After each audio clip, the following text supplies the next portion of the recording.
네, 안녕하세요. 뉴턴입니다. 오늘 할 얘기는 수시 전형에 대해서 좀 얘기를 하려고 해요. 수시도 보고 정시도 보는데 제가 이제 상담을 하면서 요즘에 특히나 많이 느끼고 있는 게 뭐냐면 여러분 실력은 정시예요. 여러 전형들이 있는데 대표적으로 학생부 전형하고 너네들이 지금 목매고 있는 게 논술 전형이잖아요. 학생부 종합 전형 같은 경우는 입학 사정관제에서 시작된 거예요. 서울대가 굉장히 좋아하죠. 내신 상위권에 있는 애들이 두루두루 관리하면서 어떻게 점수를 얻는 애들을 뽑아가겠다는 거죠. 얘네들이 처음에는 대외 활동, 그러니까 교외의 활동도 집어넣었더니 야, 이것도 비리가 있어요. 어떻게 하냐면 자기 아버지가 대학 교수인데 논문 쓸 때 지 자식들 이름을 써놓습니다. 그래서 교내로 한정 지은 거예요. 학생이 할 수 있는 그 활동 안에서 한정 지은 거죠.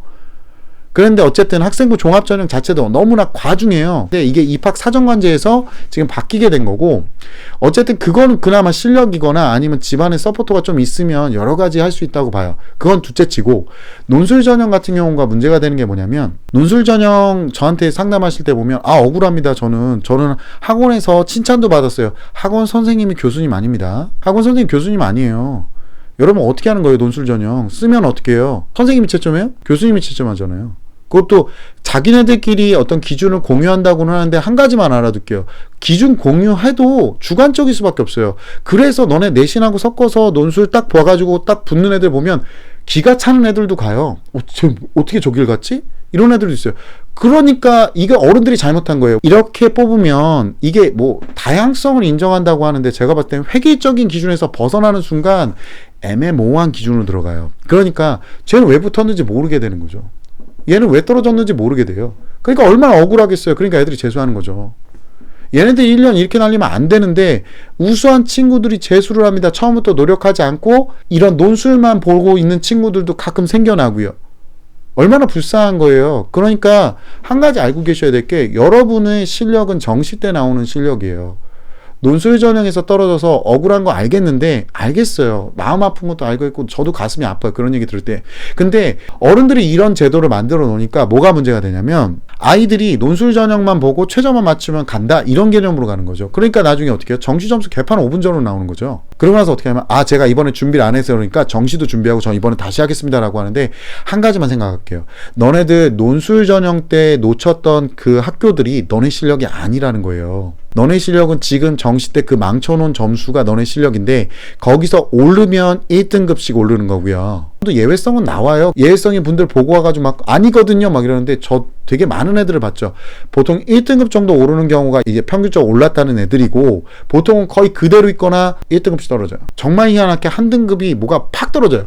평균적으로 1등급인데 하나가 뭐가 팍 떨어져서 희한하게 그렇게 나오더라고요. 그래서 재수를 하지 말라고 얘기하는 거예요. 그게 너네 실력이니까.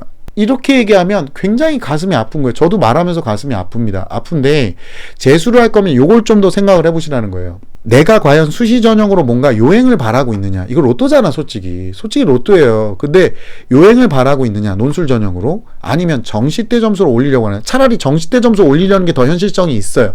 근데 정시 때 점수가 거의 안 오릅니다. 안 올라요. 공부하던 방식을 그대로 갈아서 이거 막 수영하는 거랑 비슷해서 사실상은 떠있는 정도가 비슷해요. 그리고 자기가 좋아하는 과목만 하는 경우도 굉장히 많고 그래서 점수가 떨어지는 경우가 많은 거예요. 자, 이런 얘기를 할게요. 지금 너네들이 정시의 점수를 기반으로 해서 재수를 할 생각이라면 저는 좀 그래도 가능성이 있다고 봅니다. 하지만 수시 때 광탈하고 그 다음에 정시 때 5, 6, 7등급 나오고 있고 그러면 이분 재수해봤자 극히 희망 없어요. 우리가 논술 쓸 때는 좀 더 높게 쓰죠. 높게 써놓고 그러니까 6개 써놓고 어떻게 하냐면 그 중에 한두 개 정도는 하향 지원을 해요. 나중에 뭐라 그러면 이거 붙으면 나 수시 납치당했어요. 납치 아니에요. 원래 가셔야 되는 대학교예요. 그러니까 정시 때 갈 수 있는 대학이에요. 그러니까 가셔야 되는 대학이라고요. 너네가 획득한 거예요. 그게 획득한 점수예요. 수시는 복권이라고요. 붙을 수도 있고 안 붙을 수 있는 건데 이 논술 같은 경우를 갖고 지금 그걸 자기 실력으로 착각하시면 안 되는 거예요. 지금 엉망진창으로 나온 거 핑계를 대요. 제가 처음에는 정시 준비를 안 했고요. 왜 안 해요? 하면 되잖아요. 왜 안 해요? 멘탈 관리 안 하신 거잖아요. 합리화시키신 거잖아. 그러고 나서 어떻게 하냐면 이제부터 준비해서 제가 짧은 기간 공부해서 더 공부하면 안 나와요. 왜 안 나오냐면 여러분이 더 공부한다 그래서 공부가 어떻게 해요? 더 업그레이드 되는 경우가 적어요. 이런 애들은 1, 2등급 안에 있는 애들이요. 업그레이드 되는 애들이 문제 경험이 쌓이면 좋은 애들, 노베이스인 친구들은 그거 안 됩니다. 안 한 건 네 잘못이에요. 그날 국어 때문에 멘탈 나갔어요?